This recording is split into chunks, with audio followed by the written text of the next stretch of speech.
Kaixo. ChatGPT adimen artifizialeko lengoaiaren eredu bat da, OpenAI garatua. Hizkuntza eredu hau gai da testu koherentea sortzeko eta erabiltzaileekin elkarrizketak izateko. Aplikazio askotan erabil daiteke, testua sortzen denetik hizkuntza naturala ulertzen den arte. Erabilerari dagokionez, ChatGPT hainbat eremutan erabil daiteke, hala nola bezeroarentzako arretan, hizkuntzen itzulpenean, testu sortzailearen sorkuntzan, laguntza birtualean eta hizkuntza naturalaren prozesamenduaren automatizazioan. Erabiltzaileekin elkarrera egiten duten chatbotak eta laguntzaile birtualak sortzeko erabiltzen da gehien. Garrantzitsua da kontuan hartzea ChatGPT ez dela perfektua eta mugak izan ditzakeela testua ulertzeko eta sortzeko.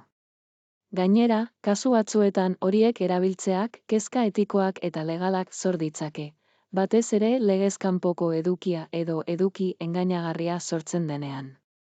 Beraz, garrantzitsua da arretaz eta arduraz erabiltzea.